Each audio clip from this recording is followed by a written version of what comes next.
Hello बेटा, अज ਆਪਾਂ इस वीडियो च अगला चैप्टर शुरू करते हैं सरफेस कैमिस्ट्री। सरफेस कैमिस्ट्री के बेटे ਆਪਾਂ ਇਹਦੇ ਵਿੱਚ कुछ बेसिक टर्म्स ਜਿਹੜੀਆਂ यूज़ ਹੋਣਗੀਆਂ ਉਹ ਆਪਾਂ डिस्कस करते हैं। ਇਹਦੇ ਵਿੱਚ ਪਹਿਲਾਂ ਕਿਹੜੀਆਂ बेसिक टर्म्स ਜਿਹੜੀਆਂ ਆਉਂਦੀਆਂ। सब तो पहला ਆਪਾਂ ਕਰਦੇ ਹਾਂ कि सरफेस कैमिस्ट्री ਅਸੀਂ ਕਿਹਨੂੰ ਕਹਿੰਦੇ ਹਾਂ बेटे। सरफेस कैमिस्ट्री ਹੁੰਦੀ ਕੀ है, ठीक है। सरफेस कैमिस्ट्री की है बेटे, branch of chemistry which deals with the nature of surfaces and the phenomena that occurs at the surfaces is called surface chemistry, ठीक है। वो ब्रांच कैमिस्ट्री दी जिहड़ी कि सरफेस दे नाल रिलेटेड है, ठीक है, जिहड़ी कि सरफेस दी नेचर दे नाल डील करदी है तो सरफेस दे उत्ते की फिनोमिना अकर करदे है ਉਹਦੇ ਨਾਲ रिलेटेड जिहड़ी स्टडी है ਉਹਨੂੰ ਅਸੀਂ ਕੀ ਕਹਿੰਦੇ ਆ सरफेस कैमिस्ट्री। ਹੁਣ ਇਹ 'ਚ ਕਿਹੜੀਆਂ ਬੇਸਿਕ ਟਰਮਸ ਆਉਂਦੀਆਂ। ਸਭ ਤੋਂ ਪਹਿਲਾਂ ਬੇਟੇ ਲੈਂਦੇ ਆਪਾਂ ਐਡਜ਼ੋਰਪਸ਼ਨ। ਐਡਜ਼ੋਰਪਸ਼ਨ ਕੀ ਹੁੰਦੀ ਹੈ? Phenomena of attracting and retaining the molecules, ਮਤਲਬ ਅਟਰੈਕਟ ਕਰਨਾ ਤੇ ਉੱਥੇ ਰਿਟੇਨ ਕਰਨਾ of a substance at the surface of a solid or liquid resulting into higher concentration of the molecules on the surface than in the bulk is called adsorption. मतलब की है कि molecule नूं surface दे वल नूं attract करना ते उत्थे ही उन्हां नूं अटैच कर लेना अपने नाल, ठीक है। तो जिस करके जिहड़े सरफेस दे उत्ते कंसनट्रेशन है बेटे बल्क नालों की हो जाएगी, ज़्यादा हो जाएगी। बल्क की है उहदा अंदर सारा, पर सरफेस दे उत्ते की हो जाएगी, उहदी कंसनट्रेशन ज़्यादा हो जाएगी। उस फिनोमिना नूं असीं की कह दिंदे आ एडसॉर्प्शन। तो हुण एडजॉर्प्शन दे विच मेन दो चीज़ां होंदियां, एक हुंदा एडजॉर्बेंट ते एक हुंदा एडजॉर्बेट। एडजॉर्बेंट किहनूं कहने असीं? The solid substance on the surface of which adsorption occurs. वो सॉलिड सरफेस सबसटेंस जिहदे सरफेस दे उत्ते एडजॉर्प्शन हुंदी है उहनूं असीं की कहने बेटे एडजॉर्बेंट। वो सॉलिड सबसटेंस जिहदे सरफेस ते एडजॉर्प्शन होएगी उहनूं की कहा जाता है? एडजॉर्बेंट, ठीक है। अगे आप करते हैं बेटे एडजॉर्बेट। हम एडजॉर्बेट किनू कहने आप? Adsorbate is the substance that get adsorbed on the solid surface. जिहड़ी केस एडजॉर्ब होंदी है, एक तो जिहदे सरफेस ते एडजॉर्ब होएगा वो की है बेटे एडजॉर्बेंट, तो जिहड़ी चीज़ एडजॉर्ब होएगी सरफेस के उत्ते उहनूं की कहने असीं adsorbate on the solid surface due to intermolecular attraction is called adsorbate. कादे करके अट्रैक्ट होंदा है वो? इंटरमोलिकुलर फोर्स ऑफ अट्रैक्शन करके। एडजॉर्बेट है जिहड़ा एडजॉर्बेंट वल नूं अट्रैक्ट हो जाएगा तो उहदे नाल उत्ते अटैच हो जाएगा, उहनूं कहने असीं एडजॉर्बेट, ठीक है। अगे आ गया डीजॉर्प्शन। डीजॉर्प्शन की होंदी है बेटे? The process of removal of an adsorbed substance. जिहड़ी सबसटेंस एडजॉर्ब होई सी, मतलब एडजॉर्बेट जिहड़ा एडजॉर्ब होया सी from the surface on which the from which it is absorbed is called desorption। मतलब कि एडजॉर्प्शन दी उल्ट प्रोसैस में ਉਹਦੀ ਜਿਹੜਾ रिवर्स प्रोसैस है ਉਹਨੂੰ ਕੀ ਕਹਿੰਦੇ ਅਸੀਂ डीजॉर्प्शन। ਜਿਹੜੀ ਐਡਜ਼ॉर्ब सबसटेंस ਸੀ ਉਹਨੂੰ ਸਰਫੇਸ ਤੋਂ ਰਿਮੂਵ ਕਰਨ ਦੀ ਜਿਹੜੀ प्रोसैस है ਉਹਨੂੰ ਕੀ ਕਹਿੰਦੇ ਅਸੀਂ डीजॉर्प्शन, ठीक है। अगे एक्लूजन। एक्लूजन किहनूं कहने आपां? द फिनोम, ये भी एडजॉर्प्शन ही है बेटे, एडजॉर्प्शन ही है, पर की है adsorption of gases on the surface of metal is called occlusion. जे इस मैटल के सरफेस के उत्ते गैसेस एडजॉर्ब हो जाती हैं तो उन्होंने असीं की कह दिंदे आ एक्लूजन। अगे आगे बेटे एब्जॉर्प्शन। एब्जॉर्प्शन। एब्जॉर्प्शन किहनूं कहने आपां? The phenomena in which the molecules of a substance are uniformly distributed throughout the body of other substance is called absorption। मतलब की है कि absorption की है कि एक substance दूजी substance दे विच पूरी तरह विच अंदर रच जावे, जिहड़ी यूनीफॉर्मली डिस्ट्रीब्यूटेड होवे तो उन्होंने असीं की कहांगे एब्जॉर्प्शन। आपां सपोज करो चौक सुट्टा इंक दे विच, उहने की करना है इंक नूं एब्जॉर्ब कर इंक वो अंदर समा जाएगी। आप स्पॉन्ज रखता पानी दे विच, पानी नूं उहने की करना है सोख लेना, पानी सारा अंदर चला जाएगा। ये की है बेटे एब्जॉर्प्शन, उन्हें एब्जॉर्ब कर लिया।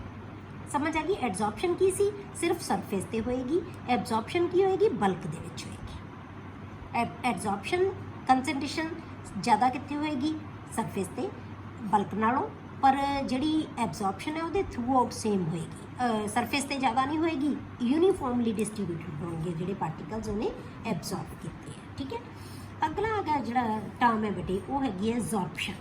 हुण एब्जॉर्प्शन किहनूं कहने आ, जिहदे विच एब्जॉर्प्शन ते एब्जॉर्प्शन दोनों फिनोमिना होण ਉਹਨੂੰ ਅਸੀਂ ਕੀ ਕਹਿ ਦਿੰਦੇ ਆ, absorption. The phenomena in which both absorption and absorption occur together। दोनों चीज़ां मतलब बल्क ਦੇ ਵਿੱਚ ਵੀ ਚਲੀ ਜਾਵੇ ਚੀਜ਼ ਤੇ ਸਰਫੇਸ ਦੇ ਉੱਤੇ ਵੀ ਜ਼ਿਆਦਾ ਲੱਗ ਜਾਵੇ ਤਾਂ ਉਹਨੂੰ ਅਸੀਂ ਕੀ ਕਵਾਂਗੇ, ਐਬਜ਼ੌਰਪਸ਼ਨ। ਠੀਕ ਹੋ ਗਿਆ, ਐਬਜ਼ੌਰਬੈਂਟ, ਐਬਜ਼ੌਰਬੇਟ, ਡੀਜ਼ੌਰਪਸ਼ਨ, फिर एब्जॉर्प्शन ते ज़ॉर्प्शन। ਡੀਜ਼ੌਰਪਸ਼ਨ ਦਾ ਹੁੰਦਾ रिमूव होना, एब्जॉर्प्शन ਦਾ मतलब दोनों प्रोसेसिस हो जाएंगे, एब्जॉर्प्शन भी हो जाए तो एब्जॉर्प्शन। ठीक है, अगला आ गया बेटे types of absorption. Absorption the types कितनी होंगी? एब्जॉर्प्शन बेटे दो तरह की होंगी है, एक फिजिकल एब्जॉर्प्शन ते एक कैमिकल एब्जॉर्प्शन। फिजिकल एब्जॉर्प्शन किनू कहने आपां बेटे, when the particles of adsorbate are held on the surface of the adsorbent by physical forces। सिर्फ फिजिकल फोर्सेस होन, मतलब आन उहदे वल अट्रैक्ट हो जान, अटैच हो जान, सिर्फ वैंडरवाल फोर्सेस दे नाल, वीक वैंडरवाल फोर्सेस। ठीक है, उन्होंने आपां की कहने फिजिकल एब्जॉर्प्शन या उन्होंने की कहा जाता है फिजीजॉर्प्शन। फिजिकल एब्जॉर्प्शन या फिजीजॉर्प्शन। ठीक है, सिर्फ उहदे विच की होणगीआं बेटे, उन्हें मॉलिक्यूल्स ने अट्रैक्ट होना है एब्जॉर्बेंट वल नूं, एब्जॉर्बेट ने ते उहदे नाल अटैच हो जाना फिजिकली, फिजिकल फोर्सेस दे नाल, जिवें वैंडरवाल फोर्सेस है, कोई कैमिकली उहदे नाल अटैच नहीं, कोई कैमिकल बॉन्ड नहीं बनाना। इस तरह की एब्जॉर्प्शन आपां कहने फिजिकल एब्जॉर्प्शन और फिजीजॉर्प्शन। अगे आगे बेटे कैमिकल एब्जॉर्प्शन। कैमिकल एब्जॉर्प्शन किहनूं कहने आपां, when molecules of adsorbate are held to the surface of the adsorbent by chemical forces। ਜਦੋਂ chemical forces ਦੇ ਨਾਲ ਅਟੈਚ ਹੋਣ ਜਾਂ chemical bond ਬਣਾ ਲੈਣ ਉਹਦੇ ਨਾਲ, मतलब chemically अटैच हो गए ਤਾਂ ਉਹਨੂੰ ਅਸੀਂ ਕੀ ਕਹਿੰਦੇ ਆ, ਉਹਨੂੰ ਆਪਾਂ ਕਹਿੰਦੇ chemical absorption और chemisorption। chemical absorption और chemisorption। ठीक है, ਹੁਣ chemical absorption है ਜਿਹੜੀ ਬੇਟੇ, ਇਹਨੂੰ ਅਸੀਂ activated absorption ਵੀ ਕਿਹਾ ਜਾਂਦਾ ਹੈ। एक्टिवेटेड एब्जॉर्प्शन, इनू असी एक्टिवेटेड एब्जॉर्प्शन क्यों कहने हैं बेटे, क्योंकि कैमिकल बॉन्ड बनाने वास्ते हमेशा एक्टिवेशन एनर्जी की लोड़ होती है। आप पिछले चैप्टर च बहुत डिटेल च पढ़ी है एक्टिवेशन एनर्जी की होती है, कि कोई भी कैमिकल बॉन्ड बनाने वास्ते एक एनर्जी बैरीयर होता है कि उन्होंने एक्टिवेशन एनर्जी की लोड़ पेगी। वो एनर्जी जो मिलेगी ਤਾਂ ही कैमिकल एब्जॉर्प्शन होएगी, अदरवाइज नहीं होएगी। जे उन्होंने कैमिकल एनर्जी उन्नी एक्टिवेशन एनर्जी मिल गई तो मतलब की बन गया, वो कैमिकली अटैच हो जाएगा, तो उन्होंने सीख कहेंगे एक्टिवेटेड एब्जॉर्प्शन क्या करते हैं। हुण तुसीं फिजिकल एब्जॉर्प्शन ते कैमिकल एब्जॉर्प्शन दे विच जे डिफरेंस लिखने होण तो बहुत आसानी नाल सारे डिफरेंसिस है जिहड़े ओह लिख सकते हो, कि फिजिकल एब्जॉर्प्शन दे विच जिहड़े फिजिकल फोर्सिस नाल अटैच होंदे आ, उहदे कैमिकल बॉन्ड बनते हैं, ਉਹਦੇ ਵਿੱਚ ਕੋਈ ਜਿਹੜੀ ਐਂਥੈਲਪੀ ਦੀ ਲੋੜ ਨਹੀਂ ਹੁੰਦੀ, ਐਕਟੀਵੇਟਡ એનર્ਜੀ ਦੀ ਲੋੜ ਨਹੀਂ ਹੁੰਦੀ, ਉਹਦੇ ਵਾਸਤੇ ਐਕਟੀਵੇਸ਼ਨ એનર્ਜੀ ਦੀ ਲੋੜ ਹੈ। ਫਿਰ ਤੁਸੀਂ ਕਹਿ ਸਕਦੇ ਹੋ ਫਿਜ਼ੀਕਲ ਐਬਜ਼ੌਰਪਸ਼ਨ ਦੇ ਵਿੱਚ ਕਈ ਲੇਅਰਸ ਬਣ ਜਾਂਦੀਆਂ, ਮੋਲੀਕਿਊਲ ਅਟੈਚ ਹੋਈ ਜਾਣਗੇ, ਕਈ ਮਲਟੀ ਲੇਅਰ ਹੋ ਸਕਦੇ ਆ ਉਹ। ਪਰ ਕੈਮੀਕਲ ਐਬਜ਼ੌਰਪਸ਼ਨ ਦੇ ਵਿੱਚ ਸਿੰਗਲ ਲੇਅਰ ਹੀ ਹੋਏਗੀ, ਕਿਉਂ, ਕੈਮੀਕਲ ਬੌਂਡ ਬਣਾਉਣਾ ਹੈ ਉਹਨੇ। ਪਹਿਲਾਂ ਜਿਹੜੇ ਐਬਜ਼ੌਰਬੈਂਟ ਹੈ ਉਹ ਐਬਜ਼ੌਰਬੇਟ ਦੇ ਨਾਲ ਕੈਮੀਕਲ ਬੌਂਡ ਬਣਾਏਗਾ, ਉਸ ਤੋਂ ਬਾਅਦ ਉੱਪਰ ਹੈ ਜਿਹੜੇ ਉਹ ਕੈਮੀਕਲ ਬੌਂਡ ਨਹੀਂ ਬਣਾ ਸਕਦੇ, क्योंकि उपर तो मॉलिक्यूल किहदे है, एब्जॉर्बेट दे है, वो आपस च बॉन्ड नहीं बनाउणगे, बॉन्ड किहदे नाल बनाउणा उहने, एब्जॉर्बेंट नाल, तां एक वारी सरफेस ते इक्को ही लेयर बनेगी। ठीक है, तो फिजिकल ते कैमिकल एब्जॉर्प्शन दे विच तुसीं डिफरेंसिस है जिहड़े बहुत आसानी नाल लिख सकते हो। ठीक है, अगला बेटे जिहड़ा इहदे नाल टर्म है वो है enthalpy of absorption. Enthalpy of absorption किहनूं कहने आ बेटे आपां, the amount of heat evolved when 1 mole of an absorbate is absorbed on the surface of absorbent. ਜਦੋਂ 1 ਮੋਲ ਐਬਜ਼ੌਰਬੈਂਟ ਦੇ ਸਰਫੇਸ ਦੇ ਉੱਤੇ ਐਬਜ਼ੌਰਬ ਹੋਏਗਾ ਨਾ, ਉਦੋਂ ਜਿੰਨੀ ਐਂਥੈਲਪੀ ਰਿਲੀਜ਼ ਹੋਏਗੀ, ਜਿੰਨੀ ਹੀਟ ਰਿਲੀਜ਼ ਹੋਏਗੀ, ਉਹਨੂੰ ਕਹਿੰਦੇ ਐਂਥੈਲਪੀ ਆਫ ਐਬਜ਼ੌਰਪਸ਼ਨ ਜਾਂ ਹੀਟ ਆਫ ਐਬਜ਼ੌਰਪਸ਼ਨ। ਇਹ ਹਮੇਸ਼ਾ ਇਵੋਲਵ ਹੁੰਦੀ ਹੈ। ਠੀਕ ਹੈ, ਜਦੋਂ ਫੋਰਸ ਅਟਰੈਕਟ ਹੁੰਦੀ ਹੈ ਨਾ, ਤਾਂ ਉਸ ਕਰਕੇ ਐਂਥੈਲਪੀ ਹੈ ਜਿਹੜੀ ਉਹ ਸਟੇਬਲ ਹੋ ਜਾਣਗੇ ਮੋਲੀਕਿਊਲਸ ਆ ਕੇ, ਤਾਂ ਉੱਤੇ ਐਂਥੈਲਪੀ ਹਮੇਸ਼ਾ ਰਿਲੀਜ਼, ਇਸ ਕਰਕੇ ਕਿ ਜਿਹੜੀ ਐਬਜ਼ੌਰਪਸ਼ਨ ਹੈ is always exothermic phenomena, exothermic nature की फिनोमिना है। ठीक है, इस करके एब्जॉर्प्शन को हमेशा की किया जाता है, एग्जोथर्मिक फिनोमिना किया जाता है। क्लीयर हो गया। अगे आगे क्रिटिकल टैंपरेचर। क्रिटिकल टैंपरेचर किनू कहने आपां, the minimum temperature above which a gas can not be liquefied. मतलब एक टैंपरेचर है जिस तो बाद असी गैस नूं है जिहड़ी लिक्विफाई नहीं कर सकते, मतलब उस तो बाद वो गैस ही रहेगी, उन्होंने असी कहने उसका क्रिटिकल टैंपरेचर। ਇਹਦਾ मतलब किसी गैस का जिन्ना क्रिटिकल टैंपरेचर ज़्यादा होएगा उन्नी ਉਹਦੀ एब्जॉर्प्शन की होएगी बेटे ज़्यादा होएगी, क्योंकि ज़्यादा टैंपरेचर तक वो लिक्विफाई रह सकती है, क्योंकि इस टैंपरेचर तो बाद गैस लिक्विफाई नहीं हो सकती, क्योंकि जदों वो एब्जॉर्ब होगी तो वो की हो सकती है लिक्विफाई हो जाए। ठीक है, तो जिन्हों का क्रिटिकल टैंपरेचर ज़्यादा होएगा वो गैसिज है जिहड़ियां उन्हां दी एब्जॉर्प्शन ज़्यादा होंदी है, जिन्हों का क्रिटिकल टैंपरेचर घट होंदा है वो गैसिज घट एब्जॉर्ब होंदी है। ठीक है, नैक्सट है बेटे एब्जॉर्प्शन आइसोथर्म। आइसोथर्म किहनूं कहने हैं, ये एक रिलेशनशिप है जिन्हों असीं कहने अमाउंट ऑफ गैस ते जिहड़ा गैस का प्रैशर है उन्होंने विच एक रिलेशनशिप है जिन्होंने असीं ग्राफ की फॉर्म दे विच रिप्रजेंट करते हैं, तो उन्होंने असीं absorption isotherm, iso means same, therm means temperature, मतलब कॉन्सटेंट टैंपरेचर के उत्ते जिहड़ा असीं ग्राफ बनावांगे between the amount of substance and pressure of the gas, उन्होंने असीं कहने absorption isotherm. The graph between the amount of substance gas का, ठीक है, absorbed by the absorbent and the equilibrium gas pressure, तो जिहड़ा गैस का प्रैशर होएगा, मतलब कितना प्रैशर असीं बनाया होया जो गैस एब्जॉर्ब हो रही है। ठीक है, उन्होंने दोनों के विच कितनी गैस एब्जॉर्ब हुई है तो कितना गैस का प्रैशर है, असीं प्रैशर वधा रहे हैं तो गैस एब्जॉर्ब ज़्यादा हो जाएगी, जे असीं प्रैशर घटा रहे हैं तो गैस एब्जॉर्ब घट होएगी। मतलब कि जिहड़ा प्रैशर है तो अमाउंट ऑफ गैस है, दोनों के विच रिलेशनशिप है, जिहड़ा ग्राफ प्लॉट किया है ना असीं उन्होंने असीं की कहने एब्जॉर्प्शन आइसोथर्म। ठीक है, at constant temperature is called, क्योंकि टैंपरेचर कॉन्सटेंट रखे इस करके इनू आइसोथर्म कहते हैं, इस करके इनू की कहा जाता है एब्जॉर्प्शन आइसोथर्म। इसी तरह बेटे एब्जॉर्प्शन आइसोबार होता है। आइसोबार किनू कहते, बार मीनस प्रैशर। हुण आपां की करांगे, सेम ग्राफ लवांगे आपां, एब्जॉर्प्शन जिहड़ा आपां लिया सबसटेंस कितनी अमाउंट है तो उन्होंने टैंपरेचर के नाल उहदा ग्राफ प्लॉट कर देंगे एट कॉन्सटेंट प्रैशर, तो उन्होंने असीं की कह देंगे isobar, absorption isobar. It is the graph between the extent of absorption, कितनी एब्जॉर्प्शन हुई है मतलब the amount of substance absorb, इनू कहते हैं असीं extent of absorption, extent of absorption and the temperature at constant pressure is called absorption isobar. Clear हो गया। एक कॉमन जिहा टर्म है जिहड़ियां बेटे तुहानूं इस चैप्टर दे विच आउणियां चाहीदियां।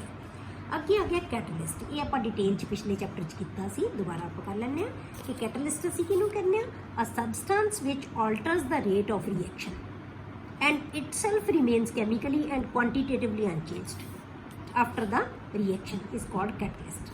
मतलब कि वो सबसटेंस जिहड़ी किसी रिएक्शन रेट नूं ऑल्टर कर दिंदी है, चेंज कर दिंदी है, पर अपने दे विच उहदे च ना कैमिकली ना क्वांटिटेटिवली, मतलब ना तो कैमिकली कोई रिएक्ट करती है उहदे नाल ते ना क्वांटिटी च कोई फर्क पैंदा है, जिन्नी अमाउंट असीं ऐड करांगे उन्नी अमाउंट बाहर निकल जाएगी। कैमिकली ते क्वांटिटेटिवली वो की रहिंदी है, अनचेंज्ड रहिंदी है आफ्टर द रिएक्शन।